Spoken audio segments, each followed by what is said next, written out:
Hi, Leo, Sun and Rising. Welcome to your March 2023 Astro Update. It's Raina here. Well, you might have already heard that March is a game changer of a month. I have been looking forward to this month since 2022 when I started doing personal readings for people, transit reports, and seeing what was actually happening then. And I'm not like one of those people who looks years ahead and anything like that. I'm always doing reports just for the next 12 months. So it wasn't like I was anticipating this for years, but just knowing what we've been through the last few years and how the shutdown began in March of 2020, it's exciting to think that we could be turning a page and going into a new chapter. And the big reason why March is such a game changer is because we have two outer planets, which means that they don't have a short transit, they have longer transits. So they're not as personal to us and they don't impact our personality that much in terms of the signs that they occupy. And this is namely Saturn and Pluto are going into new signs. Now, Pluto has not gone into Pisces for 30 years. And, oh no, I mean, I meant Saturn hasn't gone for 30 years. Pluto hasn't gone in for 200 and something years because it was during the French Revolution, the American Revolution, the last time that was there. So if you hear me say that, you can get like a feel for what we can expect with the Pluto transit in Aquarius. And this will occur for 20 years, this transit. Pluto's only going to get up to 0 degrees and some minutes of Aquarius. So it's going to go back into Capricorn. And for you, this is going to be your sixth house, where it's going to occupy most of its time in 2023, where it has been occupying years thus far, depending on what your personal chart looks like. But it's just like sticking its toe into that seventh house of committed partnership. I actually am going to just touch upon these transits because it's really like something that I explored in depth in a separate video. I put them, both of those transits together in one video, and I've been promising to put it below in the to provide a link. So I'm going to really try to get on that today with the videos I've done thus far. So you can check out more information about that. And if you would like a private reading with me, I have a deep dive reading where I analyze the natal chart plus look at the next 12 months, for a special price. And I have other types of readings, and that will be in the description box below as well. But yeah, I mean, this is really awesome Sauceroras here. For Leo, especially because as the month progresses, you're going to see a lot of energy starting to build in Aries. And this area for you is the ninth house. And this is Sagittarius's house, so it's already a fire house. You're a fire sign. This trines you, these Aries placements. Jupiter has already gone into Aries, so that's very fortunate. Jupiter rules the ninth house in astrology, so there's so many indications that you're going to be experiencing some really wonderful energy this month. And the theme of the ninth house is expansion. And of course, sometimes we feel constricted. We feel the opposite of expansion. We feel like we can't get it, together. That's why I chose the image of the Ace of Wands for all of these readings, because I get that Aries vibe with that particular card. And it's like raring to go. That was one of the key phrases in my tarot book, and I'll explain more details about that as I go through this chronologically. So we begin the month with the sun in Pisces. That's your eighth house. And you also have Neptune there. And this goes back, Neptune went into Pisces 10 years ago, or actually now it's around 11 years ago. So that's nothing new. But, the eighth house is Scorpio's domain in the astrological template. And this is not an easy house to have transits in. I'm not saying that it's terrible bad. It might be very nourishing in a deep, soulful kind of a way.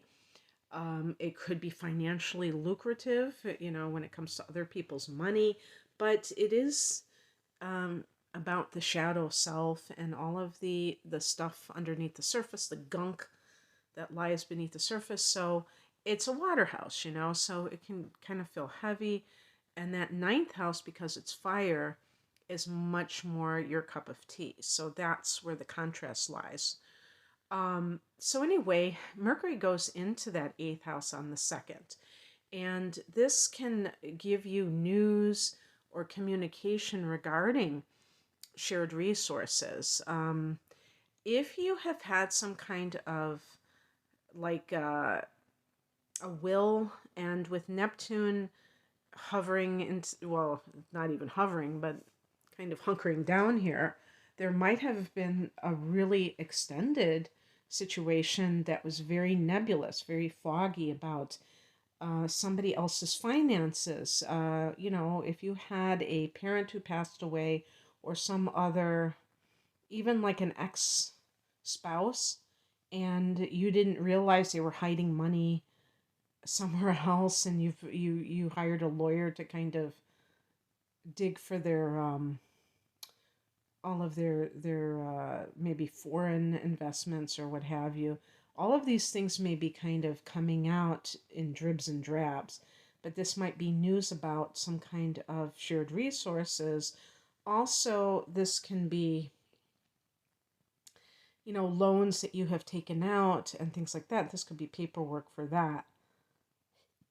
And just in terms of your own mind, this is a very in-depth transit where you are not satisfied by what people say on the surface. It could be a little bit paranoid sometimes, because if there's somebody that is close to you, because this is an intimate house, who you feel is not being straight with you, you may be like, getting very suspicious of what the true story is. And for those who have the means to do so, you might even hire a private detective if you really need those answers. On the 7th, there's a full moon at 16 degrees of Virgo, and this is the day that Saturn goes into Pisces. So this is a very big day, and those two signs are opposite one another. So that's interesting too, because this is not, at the full moon, the sun is always in that opposite sign. So the sun is in Pisces, and it's not forming a conjunction with Saturn. Saturn is at 0 degrees of Pisces, but just the very fact that, you have this full moon, and at the same time in the opposite house, Saturn is transiting, to me is rather significant. In your case, the full moon is occurring in your second house of earned income, Leo, and the Saturn transit is going into your eighth house. So that means that you may be, for some of you, this may be retirement or receiving a pension, because you'll still be getting money, but you're not going to be earning it. And that could be what the full moon is like, kind of, not the full moon, but Saturn. Saturn is about things as they age, or, throughout time. So if you put down any kind of foundation in one of these houses by doing something For instance, when Saturn is your fourth house and you buy a house and you get a mortgage, you know, by the time Saturn goes back into that sign, you have a Saturn return, your mortgage is going to be paid off because mortgages are 30 years and Saturn transits are 30-year transit. So it's all about those foundations. In the eighth house, Saturn can be about paying off debt because they say, when Saturn goes into the eighth house, that's not a wise time to take out loans. And, obviously, this is kind of like a general thing that they say. I don't personally give advice to people because there are so many variables with people's lives that it really is not, I don't think it's very good for people who don't know other people's situations to do that. And for some of you, it might be that you have to do it. Maybe you are buying a house. But at the very least, you can be more mindful of any debt that you have incurred, perhaps with other things going on. But if you don't have that situation going on and you pay off a debt, that can be very good for you. That did happen to me when Saturn was going through my eighth house. I did pay off something that I owed, and it felt good. I knew that, that I was having that transit, and I thought, oh, well, okay. I remember when I paid off the last $200, I was like, okay, great. I fulfilled my Saturn's mission in that regard. But yeah, so things of that nature. You may be, when Saturn is in your eighth house, you may be asked to take care of other people's finances. If you are somebody who is good at that, I mean, but whether you're good or not, like for instance, parents or something. If you are the, um, I don't know what they call that. Somebody wrote to me and told me the name of. I was going to say who have power of attorney, but that's not what I mean. I'm talking about the children who have access to to the parents' money, the trustees or whatever they're called. I Like I said, I'm not going to get too far into this. I'm going to leave it to the video that I did, but it also can be taking metaphysics seriously enough, maybe that you might even study and get trained in something so that you can have a career in some kind of eighth house healing type of modality or what have you. In the second house of earned income, this full moon can mean that you have some kind of um, money that is coming to you. Maybe it is a bonus or it is a what do they call those things? Oh, I can't think of these terms. Commissions,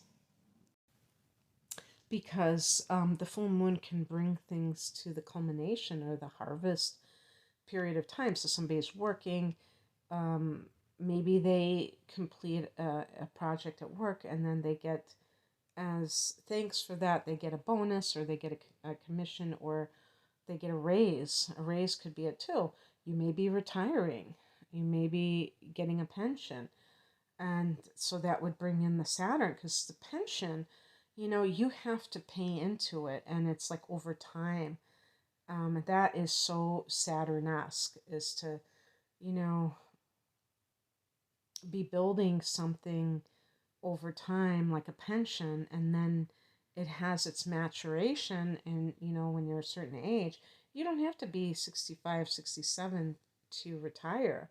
If you started some kind of a union job when you're 18 or 22, you might be in your early 50s and getting a pension. So but this can mean a change in your and how you bring in money, in other words. When Saturn is in the second house, I mean, not when you have a full moon in the second house, there can be this ending to a certain source of income.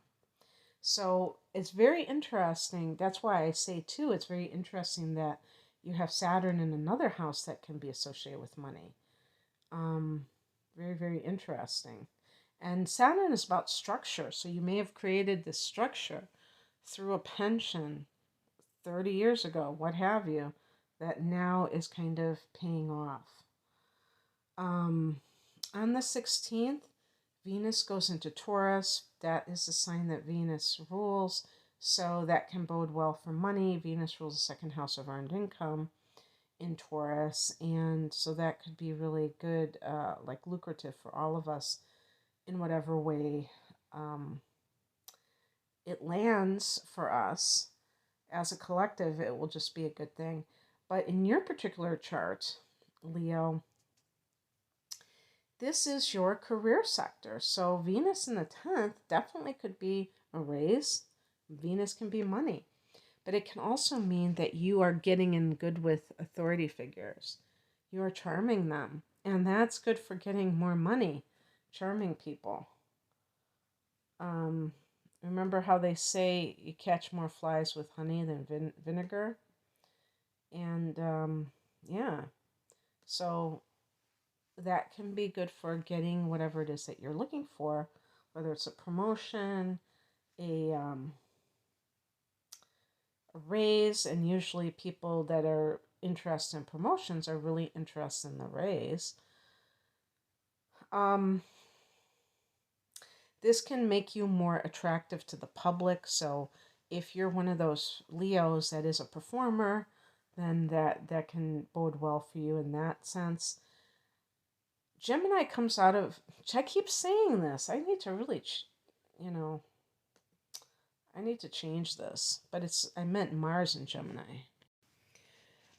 Mars has been in Gemini now for 7 months, and it retrograded in late October, but it was still in its shadow until the 16th.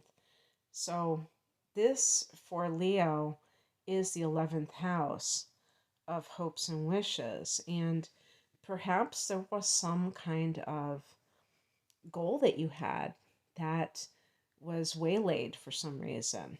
And this March is a period where there are no retrogrades.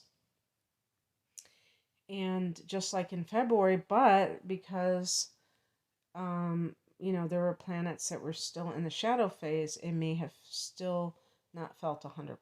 Now we're talking about 100%.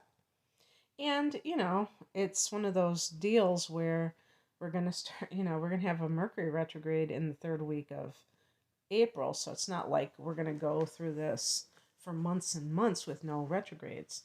But at least we have another month of a green light. And of course, you always have a green light, Leo. This is, what astrology says, but your intuition is what you say at the deepest level. And sometimes it may go against what the transits are.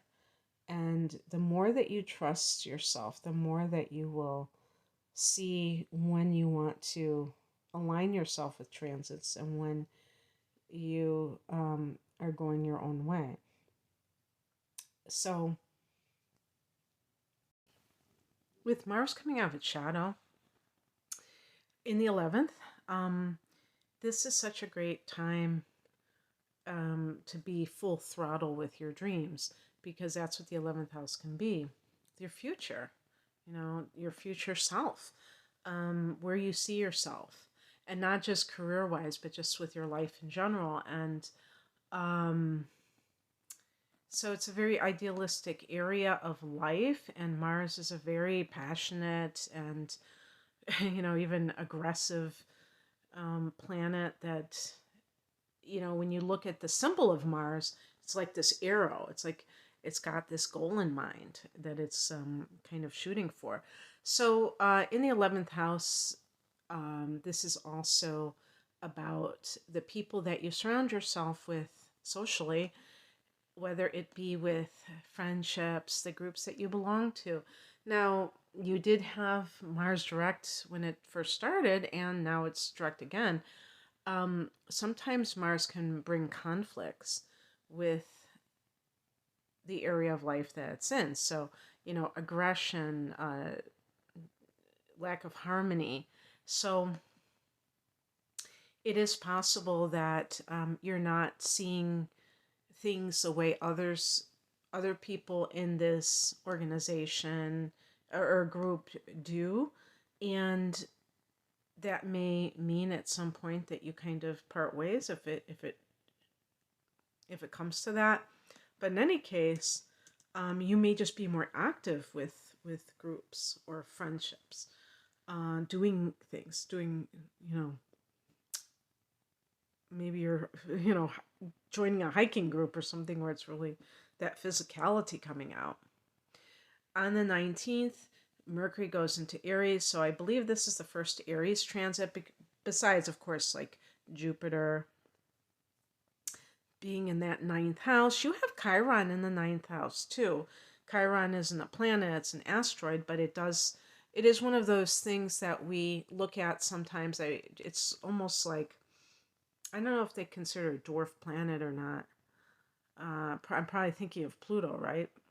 But the point is that Chiron can show where you are sensitive, but also where you are, what is healing you and what you are healing from. So in the ninth house, this can be your belief system. And this is an area with Leo, the fact that you have Neptune in the eighth house. This may have given some Leos this mystical kind of a way of looking at the world. And one of the things I could think of with Chiron in the ninth house is there are a lot of people walking around out here with religious wounds. They were born into religions, organized religions that were very shame-based, fear-based, and it caused them to kind of like maybe have a negative idea of even God. And perhaps something has come into your life in the last 10 years since Neptune has gone into that eighth house that has been more connected to metaphysical pursuits that have kind of helped you to heal from that religious wound. That's just going to be one example of that, but I think that is something that a lot of people experience. And you may even go into some kind of metaphysical career at some point. Perhaps you're even in some sort of training. Neptune isn't so much about, well, yeah, because Saturn is going there. So for sure, that could be when you really get serious about it. Because Neptune itself might give you the experiences, but Saturn would make you more disciplined about it. So the reason this is significant is that Leo is a sign, you're already very creative, and being a fire sign, you're naturally idealistic, but some of these, this form of indoctrination can be quite damaging to some people, and then they throw the baby out with the bathwater. So anyway, that may not apply to all of you, but for some of you, that might be very on point. And so with Mercury on the 19th going into the ninth house, you may be getting some kind of passport ready if you're going to travel. That's another thing with the ninth house, it's long distance travel. So this may be featured for some of you in the next month or even beyond that, with Jupiter still staying there until May. And the Sun goes into Aries the following day on the 20th, and that's the astrological new year. So that is the start for humanity of the new cycle as a collective, and this can let us know what kind of year we're going to have based on the transits that form on that date. And it's it's a power period because it's a new season and the sun is going into a cardinal sign, and for you this is that ninth house. So it can really I mean, this might be true for you even on a lower level every March, where you find yourself feeling renewed in terms of your way of viewing life. But this year in particular, it might be a big deal because the very next day there is a new moon at 0 degrees of Aries in that house. So that could be definitely influencing your sense of how you choose to travel through life. And so that can be very good for you in that sense. Um, so be very intentional. You know how they say at the new moon to set intentions? Be very intentional because um, meaning that you're conscious of this. You're conscious of what this all represents, because this could really speak to what is going to manifest not only now but for the next 12 months, given that this is that beginning of that astrological new year. It's just a day later. And 0 degrees is 0 point. So there's that sense of complete, fresh, blank slate. All the planets are direct, so it's all like a green light. Um, on the 23rd, there's a very, very important transit, which will likely impact the world um, in a immeasurable way, which is Pluto going into Aquarius. When I say impact the world, I'm not talking about necessarily, on the 23rd of March. I'm talking about just, when we look back on it, those people who are still alive in 20 years, looking back at this period of time, and we see what kind of a shift occurred. And really, I mean, this has been in the making for quite a while. I mean, even in 2012, people thought the world was ending, but really that was the end of the Mayan calendar. And after the fact, people, spiritual people said, oh no, it had nothing to do with ending of the world, the ending of that way of life or that society.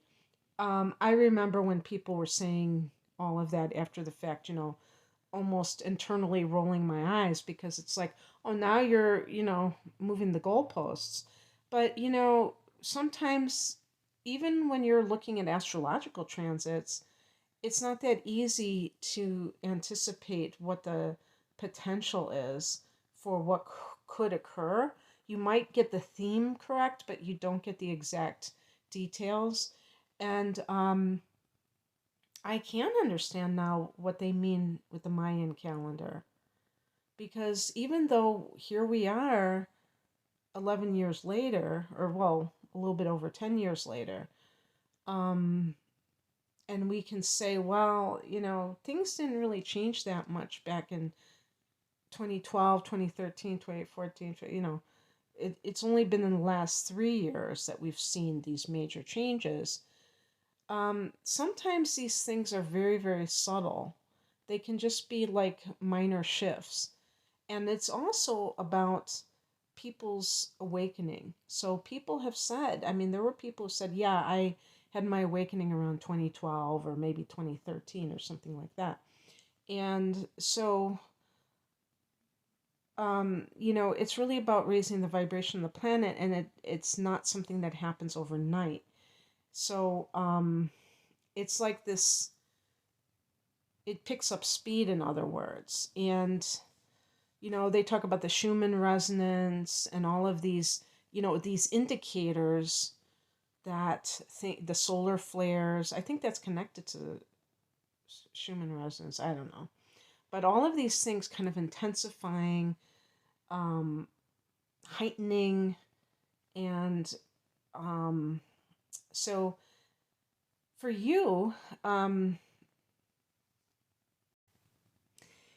I think that you can reflect or anticipate would probably be a better way. Pluto going into your seventh house of relationships, but it's really not going to be a major factor this year because it's not getting past 0 degrees of Aquarius. So think more about 2024 as far as that's concerned. And it will go back into Capricorn, into your sixth house of service to others and health issues and things like that.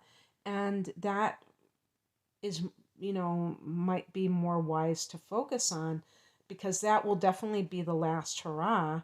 It will be in 2024 when Pluto leaves there for good.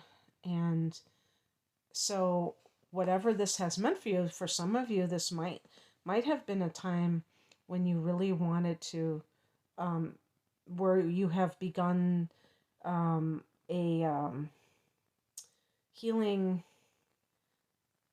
work, that kind of thing. Pluto in the seventh house can have implications for relationships. Um, and there are other things as well. I would direct you to my video specifically on Pluto and Saturn transits into their respective new signs, and I will provide that link below if I remember it again, because I don't want to go too in depth. I've already gone I don't know how I got to 31 minutes and how many people are even still listening. On the 25th, Mars goes into Cancer. And so, as a Leo, Mars is entering your 12th house. But the big story is that Mars is finally going into a new sign.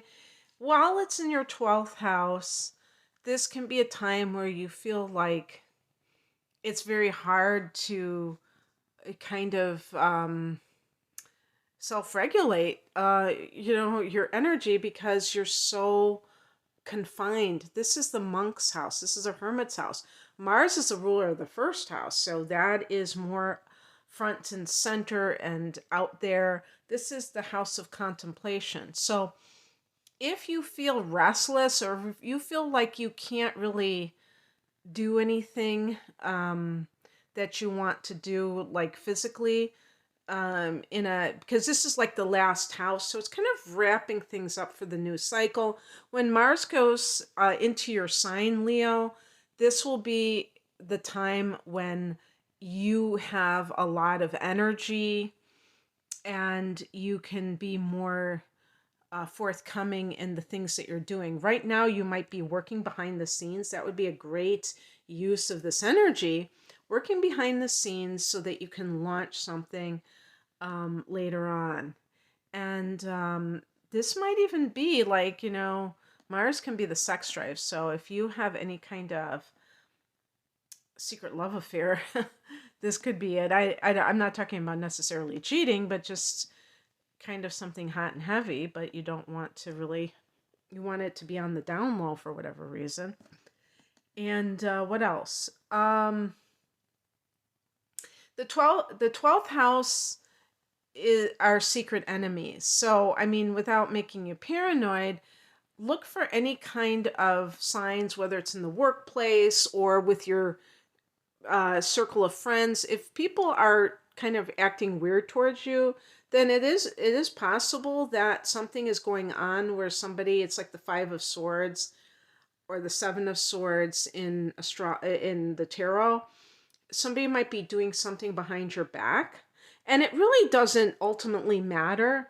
But the point is that you don't want to unwittingly take on that energy and think that there's something wrong with you, because there could be something wrong with these other people, and that they're intimidated by your awesomeness and they're trying to one up you from behind the scenes. So just kind of be aware of that is a potential and stand your ground. All right. That's what I have for you, Leo. I hope that this resonated. If you would like a private reading, even though this feels like a private reading, you can click on the link below to see what I've got. I've got some package deals that are a good value and pretty comprehensive for astrological readings. And I have single readings too. I'm at RenaMoonAstrology.com. Thanks for listening. Bye.